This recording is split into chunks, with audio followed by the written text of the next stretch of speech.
Wow, so yes, the recent patch that nerfed some of the best builds in Diablo 4 has seen quite the backlash. As you can clearly see right here, look at what's going on the Blizzard forums. Now, players are even demanding Blizzard to revert the patch back, and some are even threatening to refund the game entirely. However, is all lost, because check this out right here. Are the silent majority loving the game? That's the big question. Also, yes, there appears to be some workarounds to the nerfs that did happen, so if you want to make your Whirlwind Barbarian more powerful despite the nerfs, for example, well, you're going to want to pay attention in this video. Also, some important tips for socketed gems. This will save you countless gold. Do not miss this. And we have the Path of Exile community chiming in. They have some interesting things to say about the recent nerfs and situation with Diablo 4. But also, check this out right here. And by the way, since Diablo 4 is technically an online game, I wanted to tell you about this very useful tool to prevent lag in Diablo 4, and that tool is called Exit Lag. Now, Exit Lag will help prevent and address any lag issues you may have, and not only will it do this for Diablo 4, but hundreds of other games as well. But how does this work, you ask? Well, you simply select the game you want to prevent lag in, click on the red Apply Routes button, and Exit Lag will automatically optimize the data between your computer and the game server, which will reduce network latency and prevent lag. There's even an FPS boost setting as well to help improve gameplay performance, so that combined with the anti-lag features will make for the ultimate smooth online experience. And yes, there are even more advanced settings for those if you want to get into the technical bits of it and really customize the settings to your liking, such as the ability to prioritize game traffic, which will prevent other applications on your PC from interfering with your online game connection. So check out Exit Lag and get up to a 44% discount on the Exit Lag annual subscription when you click on my link in the description below. And a huge thanks to Exit Lag for supporting my channel and for improving my online game experience. So yeah, wow, that recent patch did a number on our favorite builds within the game. We have some responses from the community, and we do have some replies from the dev team as well. But we're going to start out right here on the Blizzard forums. Check it out. It says, patch nerfs are a disaster. Goes on to say this, what blows my mind about the changes that they've been doing so aggressively, this is a casual game. You cater to casual players on all of your games within their genre. ARPGs are also not competitive games. Builds will never be balanced. Why on earth do you nerf the pieces of the builds that makes the Barb class bearable to even play? Unlimited shout duration wouldn't be necessary if the actual gameplay wasn't the most awful, miserable concept of resource generator spender I've ever seen. Yikes. Shots fired. Let me know if you agree with that one or not. Or if you are actually enjoying the game silently. Let's find out what you guys have to say. Now, it says this right here. It takes like 12 lunging strikes to get max fury and whirlwind for about 0.75 seconds before I'm out of resource. This is mind-boggling how awful it is. Do you want people to actually have fun playing your non-competitive game, or just make everything feel like trash and help people quit or go back to Path of Exile? Talk about Path of Exile more here in just a moment as well. Now, it says, it's clear with the awful skill trees forcing you to always have a generator spec that you don't want people playing builds that don't spam generators for 90% of the game and do 0 damage. Yeah, it seems like they want those, generators to matter, and they don't want you to be without it. They're kind of like, it feels like to me, wanting you to be forced into that. See if anyone discovers some sort of workarounds. By the way, we will get into the Barbarian Workarounds in just a moment. Some cool stuff. Now, the Barb nerfs are actually mind-boggling. They could have just nerfed the Gore's gloves and moved on, which they completely disabled instead. So we do have a reply from Blizzard about that. Adam Fletcher of Blizzard goes on to say this right here out on Twitter. The team has re-enabled Gore's devastating grip's unique power. This is now in the patch notes. So that has actually been re-enabled if you did not know. Yeah. Also, a lot of people demanding this one right here. This is insane. Revert the nerf. This is from Pyro Horror. They say this, they really did us dirty with the last balance update.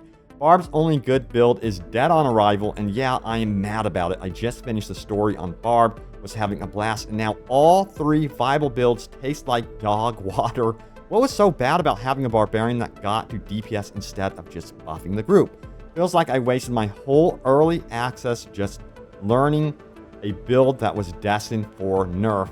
Why give content creators all that time to play and make guides just to render them useless 3 days later. Silly, typical Blizzard. Same reason I quit World of Warcraft. Felt like we were being trolled.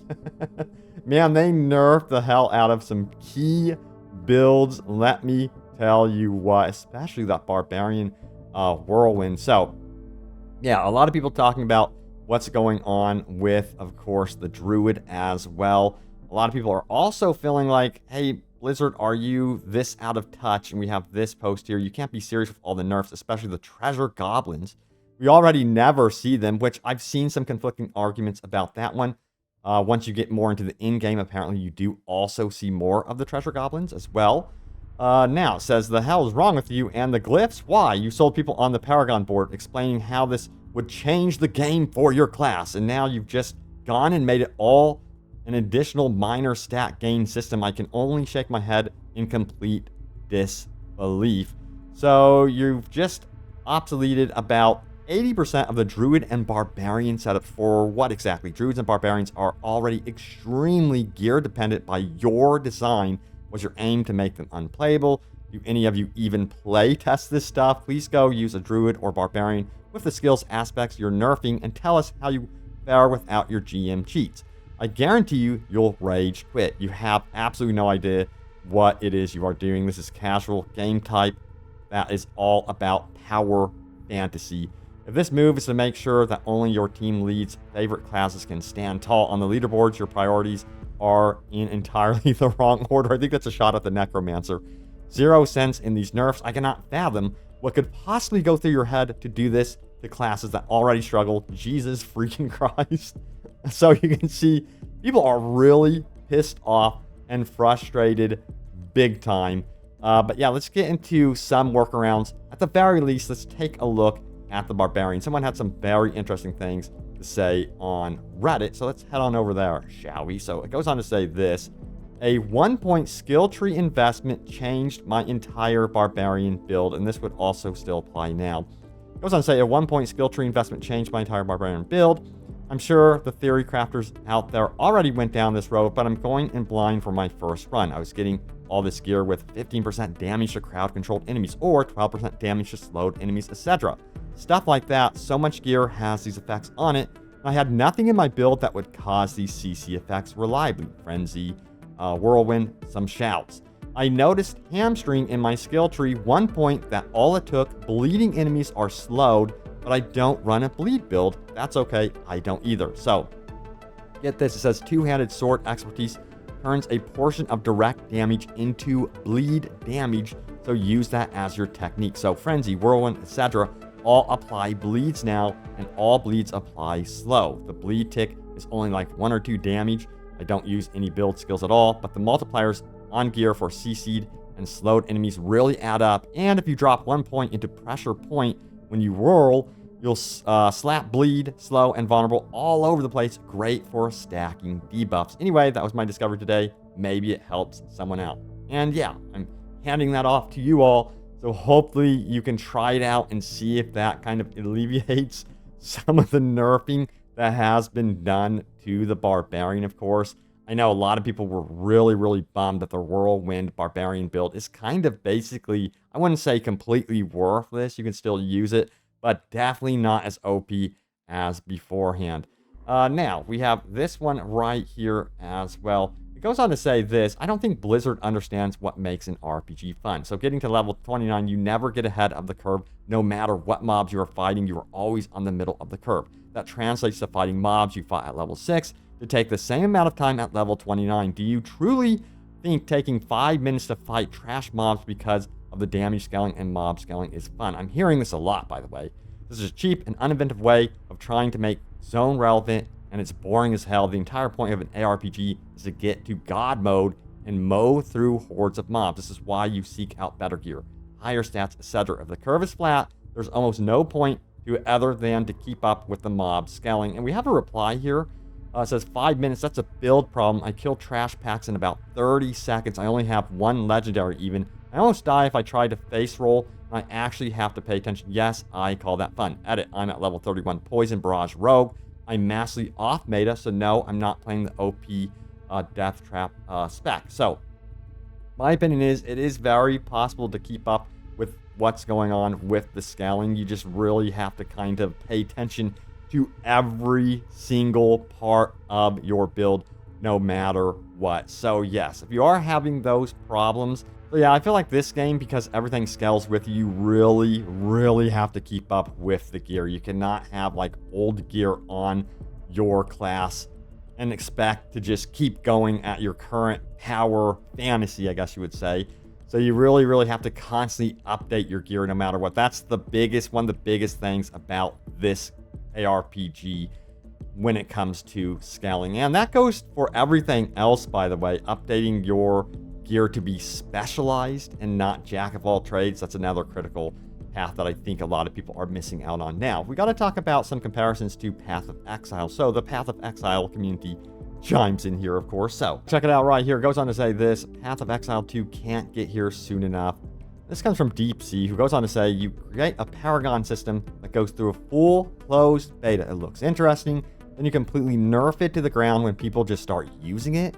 What are you doing? Did you analyze any of the data out of the betas? Because your balance patch makes it look like you've been completely blindsided by things that you should have seen coming months ago. Yeah, this was my biggest fear. This is what I talked about in previous videos. I actually got some backlash about talking about nerfs versus buffs. I always said that they should consider buffing stuff, but there were comments like, yo, then you get into the power creep fear, of that happening. So that's a whole issue. But nerfs taking away people's builds, that's, in my opinion, so much worse in some instances. Now, of course, we're early on in the life of this game, like very early on.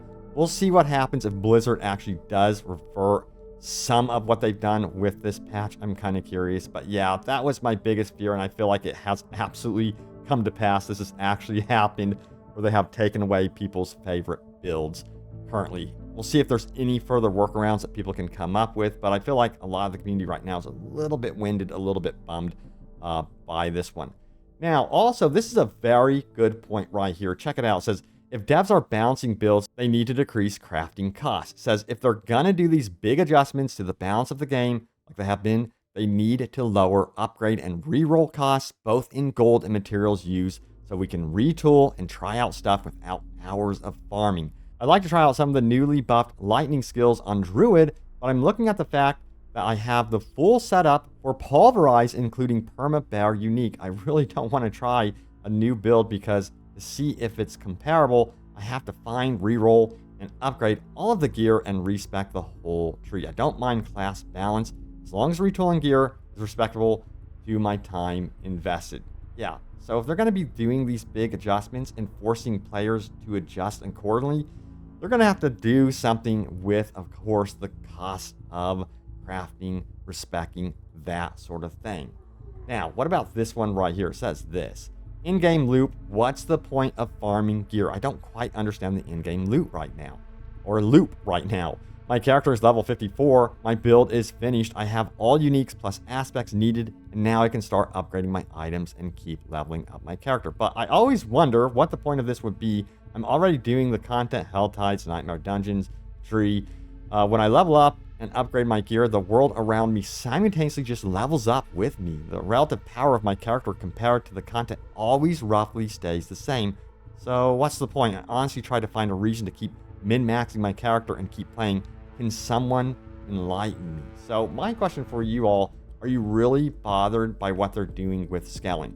On the flip side, what I understand is people love the scaling when it comes to co-op. I've seen another thread out here that was highly upvoted, over 3,000 upvotes, actually complimenting Blizzard on how they have scaling working when you actually go into co-op. So I feel like scaling has been designed particularly for cooperative play, for more casual play.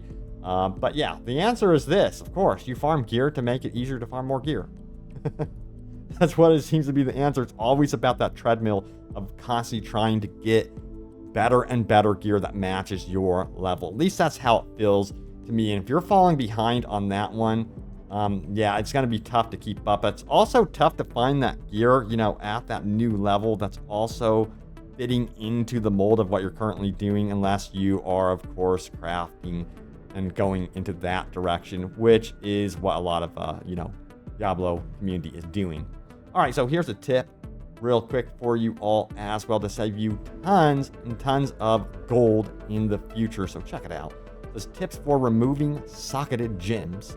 It says if you have a gem socketed in a piece of gear that you don't need anymore, just salvage the gear. The gems will automatically be removed from the gear and added to your inventory. This will save you gold from having to pay the jeweler to remove the socketed gear. To clarify, when you go to the blacksmith to salvage, click the blacksmith icon that's titled directly in inventory.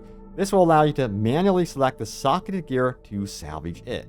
Salvaging by all junk button will not work because the game ignores socketed gear or auto salvage. What a great tip.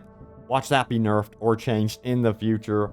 Dear God, we will see what happens. But yeah, let's get into your top comments. First of all, I'm going to start out with my YouTube members. Thank you so much for becoming a YouTube member and joining and supporting what I do. I greatly appreciate it. And we're going to get into the top comments from my previous video as well. But check it out. We have this one. Patches are good. Just don't like how I got booted from the game mid-boss fight for it. And he put this the crying emoticon right there from Grativis. And we got some replies about that. It says, I got booted right when a boss was at 5%. Said my account was locked. That's exactly what happened to me on day one. I was so bummed. And Grativis says, about the same here, and I was struggling in the boss a few attempts prior. LOL. You know, I was so bummed. I was actually sitting with my girlfriend, and she was like, no, what happened? But the good news is at least their checkpoint system is so good. It brought me back to the very beginning of the boss battle. So I was like, let's just try this again. It was honestly no big deal to me. But, you know, if I had to redo that entire dungeon section, I would have been pissed. All right, so next up we have this one from the Rob Vlogs, who says, I'm really happy with the way this launch worked out. With all the bad press that Blizzard has been getting lately, this was a breath of fresh air. After Diablo Immortal, my expectations were extraordinarily low. Not only did they exceed my expectations, but they did far better than any live service PC game I've played in the past few years.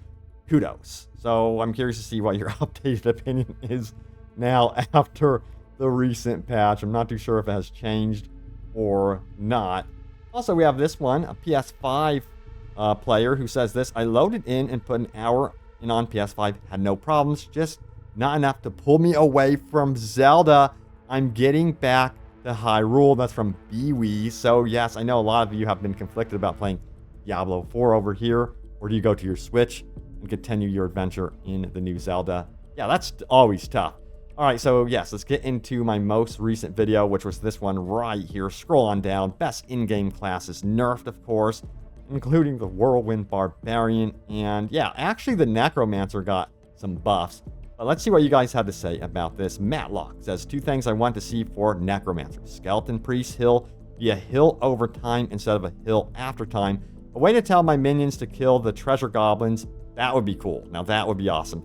And not the 50 other mobs we just ran through. Full pet builds are my favorite in any game I play, and sadly, it's the only necro build I like. Not a fan of blood or bone style. Yeah, they need more support for your skellies, for your army, you know. I want them to be more viable. Now, interestingly, during the actual beta, I was able to really knock down the Butcher's health with my skellies because of my skellies, and I saw so much potential in that sort of build. It's just not really viable in the in-game. It would be cool if it was. Hopefully Blizzard does listen on that front. Now, we have Seawing Man, who says this, a nice move in buffing minion survivability on single attack damage and AoE damage, and the increase of minion damage. Yes. Oh yeah, nice buff for Necromancers. Tom says, Necro need a buff to gain damage, not flat damage. Make the skills increase when specialized, like gear adds +2x skill. Great point right there. Alan Herrera says, I tried the Storm Druid yesterday and found it fun, but a little weak at the time. Love the small buff to lightning. I'm all for it. So, yeah, it seems like not like tons of negativity with some things. I think it's the... I really feel like Barbarian mains are primarily upset right now, also because of the nerfs to the shouts. It's not just the Whirlwind build, of course, but people are really, really frustrated by what they did with the shouts as well. Idyllic Mullet says this, I'm loving my Rogue, Puncture, Flurry, Shadow Step, Poison build. The synergy with all these legendary aspects is great. Focusing on crit, vulnerable damage, having a really effective evade Shadow Step combo with stun to stack momentum. It's nuts but I'm pretty squishy, so I have to be careful. Loving it, though. All right. Nicely done, dude. Sounds like he knows exactly what he's doing with the rogue. I need to play more rogue, I have to admit. But I'm just like so obsessed with the barbarian builds right now. I'm loving my bleed build so far, and I want to keep going with it. I'm curious to see how far I can actually push it. But yeah, there it is. Thank you all so much for watching. Stay tuned here for more Diablo 4 news and updates. I have you guys covered as always, and I will see you all next time. Take care.